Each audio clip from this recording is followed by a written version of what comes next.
અને હવે સમાચારો પર વિસ્તારથી નજર કરીએ તો થરાદમાં વરસાદ બંધ થઈ ગયો છે છતાં પણ સમસ્યાઓ યથાવત છે। ભારે વરસાદ બાદ પૂરે થરાદમાં તારાજી સર્જી અનેક સોસાયટીઓમાં જવાનો રસ્તો બંધ થઈ ગયો। કૃષ્ણનગર સોસાયટી વરસાદી પાણીમાં ગરકાવ જોવા મળી રહી છે। જીવન જરૂરી ચીજ વસ્તુઓ માટે લોકોને ભારે હાલાકી પડી રહી છે। લોકો 4 ફૂટ વરસાદી પાણીમાંથી પસાર થવા મજબૂર બન્યા છે। ત્યારે નગરપાલિકા દ્વારા કોઈ વ્યવસ્થા ન થતા લોકોમાં ભારે રોષ પ્રવર્તી રહ્યો છે। આ દ્રશ્યોમાં જોવા મળી રહ્યું છે સોસાયટીઓ પાણીમાં ગરકાવ થઈ છે। બનાસકાંઠાનું આ થરાદમાં વરસાદને કારણે જળમગ્નની સ્થિતિ છે।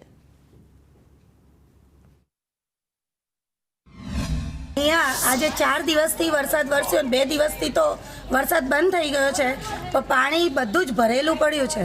4-5 દિવસથી તો લાઇટ પણ નથી। નગરપાલિકાવાળા કે કોઈ અધ્યક્ષ કોઈ અહીંયા હજુ સુધી ચેકિંગ માટે પણ આવ્યા નથી કે કેવું પાણી ભરેલું છે, કેટલા લોકો મુસીબતમાં છે, કોઈને ખાવા પીવા છે કે નહીં। 4 દિવસથી લાઇટ પણ નથી। છોકરાઓ અત્યારે રાત્રે મચ્છરથી બીજાથી પાણીમાં કોઈ આગુ પાછું જાય, છોકરાઓ પડી જાય, એની જવાબદારી કોણ લેશે? કાલે છોકરાઓ પર એક જગ્યાએ અમારે એવો જ કિસ્સો થયો હતો। કાલે બી એક છોકરો પડી ગયો હતો, એને વાગ્યું, તો એ રીતે પાણીમાં કોઈ જતા અંધારામાં કે છોકરાને કશું થઈ જાય તો કોણ જવાબદારી લેશે? જ્યારે થરાદ શહેરમાં વરસાદે તારાઈ મચા છે ત્યારે વરસાદના વિરામને બીજો દિવસ છે, તંત્ર હજી સુધી અહીં પહોંચ્યું નથી। અહીંના જે અત્યારના સ્થાનિકો છે એમને આપણે પૂછીએ કે ખરેખર શું તકલીફ પડી રહી છે ત્યાં? તકલીફ સાહેબ પોણી 4 મકા છે, બારલી માટાથી કરી નાખું કૃષ્ણનગર પોણી છે, પણ હજી કોઈ ખબર નથી લીધી। તંત્ર કે અધિકારી કોઈ પણ નથી આવ્યા।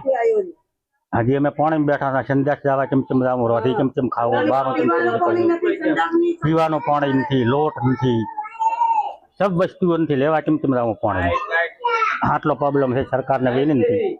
એના એક આપણે સ્થાનિક જોડાયા છે, બીજા એમને પૂછીએ કે શું કહેવા માંગો છો તમે? છોકરી છોકરા બધા બેઠા છે પાણીમાં, અને ખાવાની કોઈ વ્યવસ્થા નહીં, કોઈ આવ્યું જ નથી દેખવા હોય, સંડાસની વ્યવસ્થા, પીવાનું પાણી નથી આવ્યું, અને લાઈટ નથી। અમારે ચમચમ રહેવું હોય, સંડાસ કેવી રીતે આવું? આટલું પાણી ભરેલું પડે છે, અમારી કોઈ વ્યવસ્થા કરે તો સરકાર સારું છે। હવે અત્યારે તમને જે જમવાનું આપ્યું કોણે આપ્યું, કઈ રીતે લઈને? તો એક બેન આવ્યા હતા ગાડી લઈને, ઈ આલી ગયા છે।